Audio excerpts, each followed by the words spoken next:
அன்புள்ள ஆண்டவரே, மீண்டும் உம்முடைய பரிசுத்த நாமத்தின் பலத்தோடு இந்த நாளின் ஆசீர்வாதத்தை நாங்கள் பெற்றுக்கொள்ளும்படி எங்களை எழுப்பின தயவிற்காக உம்மை துதிக்கிறோம். ஆவியானவரே, நீர் எங்களோடு கூட இருந்து எங்களுக்கு வேண்டிய நல்ல ஈவுகளை என் தேவன் ஒவ்வொரு நாளும் கொடுக்கிறீர். இந்த நாளிலும் தானியேல் 9வது அதிகாரத்தை நாங்கள் தியானிக்கும்படி ஆண்டவர் எங்களை அழைத்து வந்திருக்கிறீர். காதுள்ளவன் கேட்க கடவன் என்று சொல்லி இருக்கிறீரே. இந்த நாளிலும் அந்த ஆசீர்வாதத்தை பெற்றுக்கொள்ள வந்திருக்கிற எங்கள் ஒவ்வொருவரையும் உங்களுடைய திருக்கரத்தில் ஒப்புக் கொடுக்கிறோம். எங்களை காத்து பலப்படுத்தும் மீட்பர் இயேசு கிறிஸ்துவின் நாமத்தில் ஜெபிக்கிறேன் நல்ல பிதாவே, ஆமென். அன்பான உடன் விசுவாச பிள்ளைகளே, கர்த்தருடைய வார்த்தைகளை இந்த நாளில் கேட்பதற்கு ஆண்டவர் நம்மை அழைத்த தயவிற்காக அவருக்கு கொடான கொடி நன்றிகளை ஏறெடுத்து இந்த செவ்வாய்க்கிழமையின் காலையின் வாழ்த்துக்களோடு தேவ சமூகத்தில் வந்திருக்கிற நாம் தேவ ஆசீர்வாதத்தோடு இந்த நாளை ஆசரிப்பதற்கு கிறிஸ்து இயேசுவின் நாமத்தில் உங்களை வாழ்த்தி வரவேற்கின்றேன். கர்த்தர் நம்மோடு இருப்பாராக. ஆமென். இன்றைக்கு நாம் இந்த தேவ வார்த்தைகளை கேட்க இருக்கிறோம். இந்த தேவ வார்த்தைகளின் தன்மைகள் தானியேல் 8வது அதிகாரத்தில் நேற்றைய தினத்தில் நாம் கண்ட அந்த தரிசனத்திலே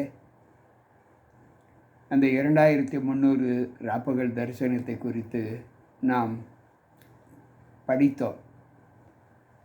ஆனால் இன்றைக்கு அதே மேதிய பெர்சிய ராஜாவாகிய ஜாஜ்யபாரத்திலே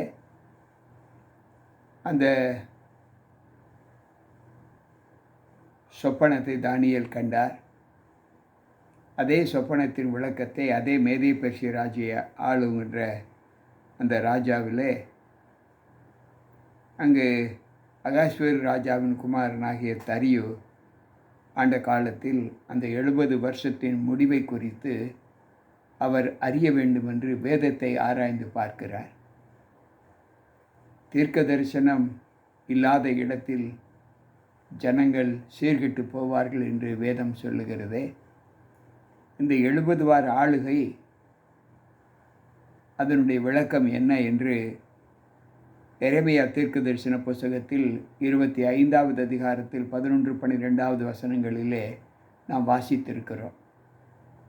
அதனுடைய தரிசனம், அந்த தீர்க்க தரிசனத்தின் விளக்கம் என்ன என்று தானியேல் அறியும்படி தேவ சமூகத்தில் தம்மை மிகவும் பாரத்தோடு ஒப்பு கொடுத்தார். அன்பு பிள்ளைகளே, நீங்கள் நிதானமாக தானியேல் தீர்க்க தரிசன புஸ்தகம் 9வது அதிகாரம் 23 வசனங்கள் வரை நீங்கள் கண்டிப்பாய் நாம் எப்படி ஜெபிக்க வேண்டும், ஒரு காரியத்தை அறிவதற்கு நாம் எப்படி ஜெபிக்க வேண்டும், எப்படி ஜெபித்தால் ஆண்டவர் நம்முடைய ஜெபங்களுக்கு, நாம் அறியக்கூடிய காரியங்களுக்கு நமக்கு விடுதலை கொடுப்பார் என்று இந்த அதிகாரம் நமக்கு கற்றுக் கொடுக்கிறது. ஆனால் அவர் எவ்வளவு தீர்மானத்தோடு அதை அறிந்திருக்கிறார் என்றால், என் தேவனாகிய கர்த்தரை நோக்கி ஜெபம் பண்ண பாவ அறிக்கை செய்து, ஆண்டவரே, உம்மிடத்தில் அன்பு கூர்ந்து உம்முடைய கற்பனைகளை கைக்கொள்ளுகிறவர்களுக்கு உடன்படிக்கையையும் கிருபையையும் காக்கிற மகத்துவமும் பயங்கரமான தேவன் நீர் என்று சொல்லுகிறார்.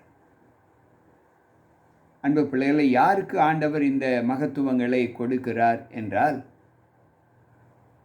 உம்முடைய கற்பனைகளை கைக்கொண்டு உம்முடைய வார்த்தைகளை கைக்கொண்டு நடக்கிற பிள்ளைகளுக்கு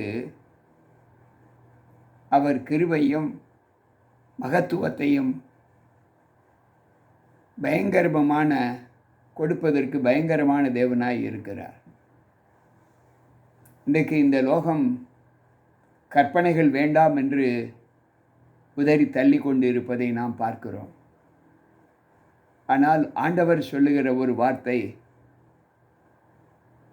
என் உடன்படிக்கைகளை கைக்கொண்டு என் கற்பனைகளை கைக்கொண்டு அதை ஏற்று நடக்கிற பிள்ளைகளுக்குத்தான் நான் தரிசனத்தை காண்பிப்பேன் என்று ஆண்டவர் சொல்லுகிறார். இதிலிருந்து நாம் பார்க்கும்போது தானியேல் தேவனுடைய கற்பனைகளுக்கு எவ்வளவு முக்கியத்துவத்தை கொடுத்தார். இரண்டாவது, பாவ அறிக்கை செய்கிறார். தானியேல் என்ன பாவம் செய்தார் என்று நீங்கள் வேதாகமத்தில் தேடி பார்த்தாலும் அவர் செய்த பாவங்கள், அவரால் செய்யப்பட்ட பாவங்கள் ஒன்றும் இல்லை என்று தான் நீங்கள் அறிய முடியும். ஆனால் அவர் தன்னுடைய பலவீனமான காரியத்தை பாவம் என்று சொல்லி தேவ சமூகத்தில் அறிக்கையிடுகிறார். எனக்கு பிரியமான தேவ பிள்ளைகளை, இன்றைக்கு நம்முடைய வாழ்க்கையில் நமக்குள் என்னென்ன பலவீனங்கள் இருக்கிறதோ, பேச்சிலோ, பார்வையிலோ, செய்கையிலோ, சிந்தையிலோ எந்த பலவீனங்கள் இருந்தாலும் அதை பாவம் என்று நாம் நினைத்து அறிக்கை பண்ணும்போது ஆண்டவர் நம் மீது இரக்கம் காட்டுகிறார். நாங்கள் பாவம் செய்து அக்கிரமக்காரராய் இருந்து துன்மார்க்கமாய் நடந்து கலகம் பண்ணி உம்முடைய கற்பனைகளையும் உம்முடைய நியாயங்களை விட்டு அகன்று போனோம் என்று அவர் சொல்லுகிறார். அன்பு பிள்ளைகளை, சற்று யோசித்து பார்ப்போம். ஒவ்வொரு நாளும் நம்முடைய வாழ்க்கையில் நாம் தேவனுக்குள் செய்கிற அனுபவங்கள் எப்படிப்பட்டதாய் இருக்கிறது என்பதை யோசித்து பார்ப்போம். தானியேல் 9வது அதிகாரம் இங்கு 5வது வசனம் இப்படி சொல்லுகிறது. இதை குறித்து புலம்பலின் புஸ்தகத்தை நாம் வாசிப்போம் என்றால் அங்கு 3வது அதிகாரம், புலம்பல் 3வது அதிகாரம் அங்கு 62வது வசனம் இப்படி சொல்லுகிறது. எனக்கு விரோதமாய் எழுப்பினவர்களின் வாய்மொழிகளை அவர்கள் நாள் முழுவதும் எனக்கு விரோதமாக யோசிக்கும் யோசனைகளையும் கேட்டு, அன்பு பிள்ளைகளை, எனக்கு விரோதமாய் யாரெல்லாம் தங்கள் வாய்மொழிகளையும் தங்கள் செய்கைகளையும் காண்பிக்கிறார்களோ அவர்களுடைய ஜீவிதத்தை நான் பார்ப்பேன் என்று ஆண்டவர் புலம்பல் 3:62 சொல்லுகிறார். இன்றைக்கு தானியேல் அப்படிப்பட்ட அறிக்கையை தான் செய்கிறார். ஆனால் அவர் அந்த பாவங்களை, அப்படிப்பட்ட குணத்தை அவர் பெறவில்லை.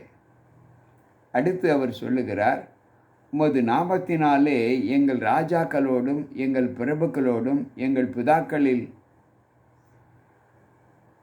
தேசத்தினுடைய சகல ஜனங்களோடும் பேசின தீர்க்க தரிசனமாகிய உம்முடைய ஊழியக்காரருக்கும் நாங்கள் செவி கொடுக்காமல் போனோம்.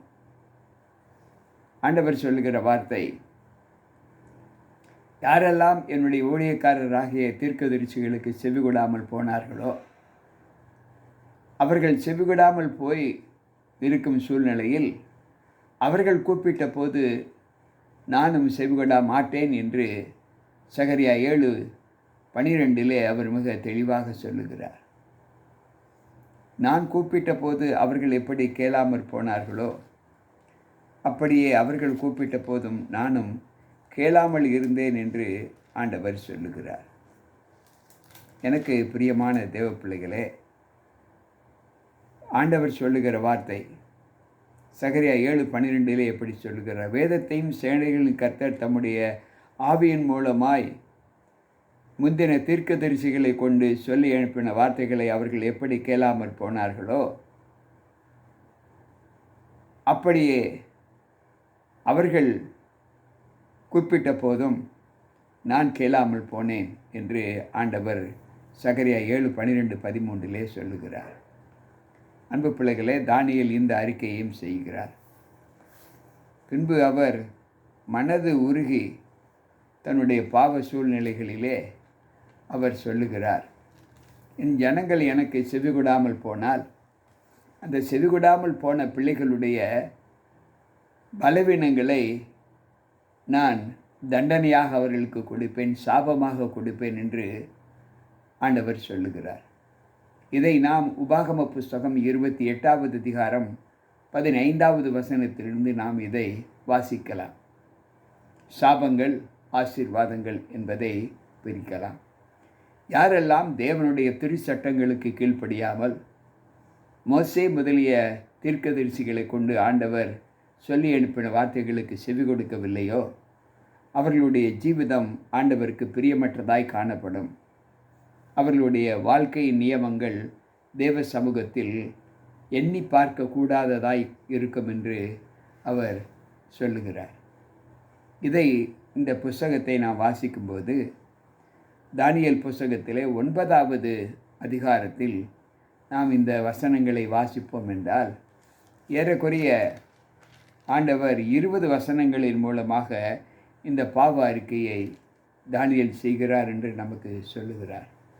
23வது வசனத்தில் அவர் சொல்லுகிற வார்த்தை என்னவென்றால், இந்த பாவ அறிக்கை செய்து அவர் முடிக்கும்போது இதை யார் கேட்கிறார்? அங்கு தானியேல் 9:22 சொல்லுகிறது, நான் ஜெபம் பண்ணி கொண்டிருக்கின்ற போதே முதல் தரிசனத்தில் நான் கண்ட புருஷனாகிய காபிரியேல் வேகமாய் பறந்து வந்து அந்திப்பள்ளி நேரமாகிய வேளையிலே என்னை தொட்டான். அவர் எனக்கு தெளிவுண்டாக்கி என்னோடு பேசின தானியேலே, உனக்கு அறிவை உணர்த்தும்படி இப்போது புறப்பட்டு வந்தேன். நீ மிகவும் பிரியமானவன், ஆதலால் நீ வேண்டிக்கொள்ள தொடங்கின போதே கட்டளை வெளிப்பட்டதும் நான் அதை அறிவிக்கவும் வந்தேன். இப்போதோ நீ சொல்லுகிற வார்த்தைகளை நீ கவனமாய் கேட்டு தரிசனத்தை அறிந்து கொள் என்று சொல்லுகிறார்.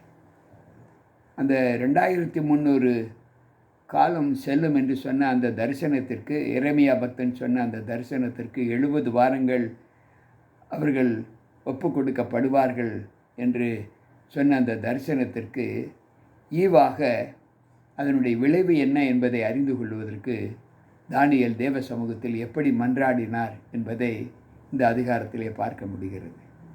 இந்த அதிகாரத்திலே பார்க்க முடிந்த இந்த சம்பவம் நம்மை எப்படி வழி நடத்துகிறது என்று சொன்னால், அந்த 70 வாரத்தினுடைய மீட்பு எப்படி இருக்கும், கால நிறைவுகள் எப்படி இருக்கும் என்று வேதம் சொல்லுகிறது என்றால், அவர் சொல்லுகிறார், மீறுதல்களை தவிர்ப்பதற்கும் பாவங்களை தொலைக்கிறதற்கும் அக்கிரமத்தை நிவர்த்தி பண்ணுவதற்கும் நித்திய நீதி வருவதற்கும் தரிசனத்தை தீர்க்க தரிசனத்தையும் முத்தரிக்கிறதற்கும் மகா பிரபுவாகிய அபிஷேகம் பண்ணுகிறவர்களுக்கு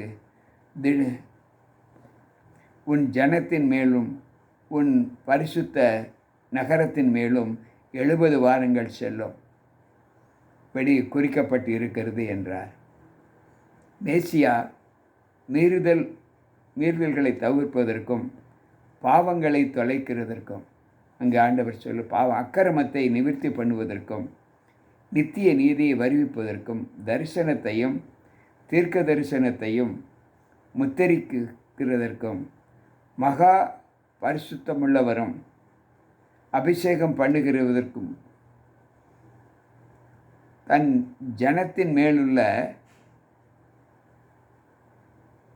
உன் பரிசுத்த தீர்க்க தரிசனத்தின் மேலும் 70 வாரங்கள் செல்லும் வரை குறிக்கப்பட்டு இருக்கிறது என்று சொல்லுகிறார்.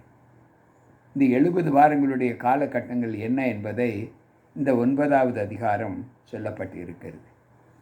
அதற்கு பின்பு அந்த காலத்தின் தொகைகளை ஆண்டவர் வகுக்கிறார். 25வது வசனம் சொல்லுகிறது, இப்போதும் நீ அறிந்து உணர்ந்து கொள்ள வேண்டியது என்னவென்றால், எருசலேமின் திரும்ப எழுப்பித்து கட்டுவதற்கான கட்டளை வெளிப்படுவதற்கும் பிரபுவாகிய மேசியா வருவதற்கும் 7 வாரமும் 60 வாரமும் செல்லும் வரைக்கும் அவைகளில் வீதிகளும் அலங்கங்களும் மறுபடியும் கட்டப்படும்.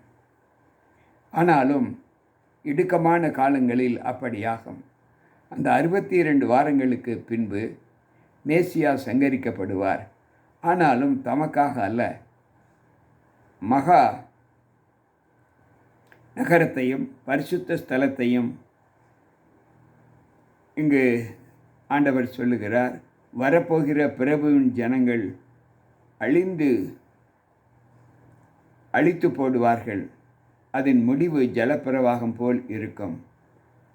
முடிவு பரியந்தம் யுத்தமும் அங்கு நாசமும் உண்டாக நியமிக்கப்பட்டது. அந்த ஒரு வாரம் பாதி சென்றதற்கு பின்பு அநேகருக்கு உடன்படிக்கையும் உறுதிப்படுத்தி அந்த வாரம் பாதி சென்ற போது பலியையும் காணிக்கையும் ஒழிய பண்ணுவார். அருவருப்பான செட்டைகளோடே பாழாக்குகிறவன் வந்து இறங்குவான். தீர்மானிக்கப்பட்டு இருக்கிற நிர்மூலம் பாழாக்குகிறவன் மேல் தீரும் மற்றும் சொரியும் என்றார். அன்பு பிள்ளைகளே, இன்றைக்கு இந்த தீர்க்க தரிசனத்திலே நாம் கற்றுக்கொண்ட சத்தியங்கள் 9வது அதிகாரம், அந்த 2300 ராப்பகலுடைய தீர்க்க தரிசனம், அதாவது 70 வாரங்களின் காலகட்டம் இந்த உலகத்தை அஞ்ச வைத்திருக்கிறது. இந்த உலகத்தில் இருக்கக்கூடிய ராஜாக்களின் ஆட்சி காலத்தில் தேவனை ஆண்ட பிள்ளைகளும் அந்த ராஜாக்களும் தேவனுடைய வார்த்தைகளுக்கு செவி கொடுக்காமல் சத்துரு அந்த சின்ன கொம்பனுடைய வார்த்தைக்கு தங்களை ஒப்பு கொடுத்து ராஜ்யத்தையும் தங்களையும் சீராக்காமல் அந்த சீரை குலைத்து போடக்கூடிய அனுபவத்தை அவர்கள் பெற்றிருந்தார்கள் என்று வேதம் சொல்லுகிறது. எனக்கு பிரியமான தேவ பிள்ளைகளே, இந்த சத்தியத்தை இன்றைக்கு ஆண்டவர் நமக்கு காண்பிக்கிறார். இந்த 70 வாரங்களுடைய விளக்க உரையை நாம் நாளை கேட்போம். இன்றைக்கு நாம் ஜெபிக்க எப்படி கற்றுக்கொள்ள வேண்டும், யாருடைய ஜெபங்கள் தேவ பார்வையில் ஏறெடுக்கப்படும், எப்படிப்பட்டவர்களுடைய ஜெபத்தை ஆண்டவர் கேட்பேன் என்று வாக்கு கொடுக்கிறார் என்ற சத்தியங்களை இந்த அதிகாரத்தின் மூலமாக நாம் படித்தோம். அதன்படி நம்முடைய ஜெபங்களும் தேவ சமூகத்தில் ஏறெடுக்கப்பட வேண்டுமென்றால் நாமும் அதை கேட்டு அதன்படி நடக்க நம்ம ஒப்புக் கொடுப்போமா? பாருங்கள், ஜெபிப்போம். அன்பு ஆண்டவரே, உம்முடைய வேத சத்தியங்களை நாங்கள் கேட்டு அறிந்தோம். இந்த நாளிலும் இந்த 9வது அதிகாரத்தின் அந்த 70 வாரத்தினுடைய கால வகையறை எப்படி எங்களுக்கு இருக்க வேண்டும் என்பதை கற்றுக் கொடுத்தேன். இதனுடைய விரிவை நாங்கள் நாளைய தினத்தில் தியானிக்கப் போகிறோம். ஆனாலும் இன்றைக்கு நாங்கள் கற்றுக்கொண்ட ஒரு பாடம், தேவ சமூகத்தில் நாம் எவ்வளவு மகிமையோடு தேவனுக்கு நாம் ஆராதனை செய்ய வேண்டும், விண்ணப்பங்களை செய்யும்போது எப்படி நாம் அறிக்கையிட்டு தேவ சமூகத்தில் நம்மை ஒப்புக் கொடுக்க வேண்டும் என்பதை இந்த தானியேல் புஸ்தகம் மூலமாக கற்றுக்கொண்டோம். முதலாவது, எங்களை நாங்களே தாழ்த்தி எங்களுடைய பாவங்களை நாங்கள் அறிக்கையிட்டு தேவனுடைய பிரமாணங்களுக்கும் தேவனுடைய சொல்லுக்கும் வசனத்தின்படி நாங்கள் கீழ்ப்படிந்து நடக்கிற அனுபவமுள்ள பிள்ளைகளாக எங்களை மாற்றிக்கொண்டால் மட்டுமே பரலோகத்தில் இருக்கிற நீர் கேட்ட அந்த விண்ணப்பங்களுக்கு ஏற்ற விடையை தம்முடைய தாசரின் தூதர்களின் மூலமாக நீர் எங்களுக்கு செய்வீர் என்ற நம்பிக்கையை நாங்கள் அறிந்து கொண்டோம். இனிமேலும் நாங்கள் அப்படிப்பட்ட அனுபவத்தோடு வாழ எங்களை பலப்படுத்தும். கேட்டுக்கொண்டிருக்கிற எங்களுக்குள் பலவீனம் இருந்தால் அதை நீக்கி போடும். மீட்பர் இயேசு கிறிஸ்துவின் நாமத்தில் ஜெபிக்கிறேன் நல்ல பிதாவே, ஆமென். அன்பு பிள்ளைகளே, மீண்டும் தேவனுடைய வார்த்தைகளோடு நாம் நாளை சந்திப்போம். கேட்ட வார்த்தைகள் உங்களுக்கு மிகுந்த பிரயோஜனமாக இருக்கும் என்று நான் கர்த்தருக்குள் நம்புகிறேன். நாம் எல்லோரும் பரலோகம் செல்லக்கூடிய அனுபவத்திலே நாம் வாழ வேண்டும். அந்த வாழ்க்கை தேவன் நமக்கு கொடுத்த நல்ல ஈவு. அந்த ஈவிலே நாம் எல்லோரும் பங்கடைய தேவ சமூகத்தில் நம்ம ஒப்புக் கொடுப்போம். மீண்டும் நாளை சந்திப்போம். உங்கள் போதகர் ஜி.கே. ராபர்ட். கர்த்தர் நம்மோடு இருப்பாராக. ஆமென்.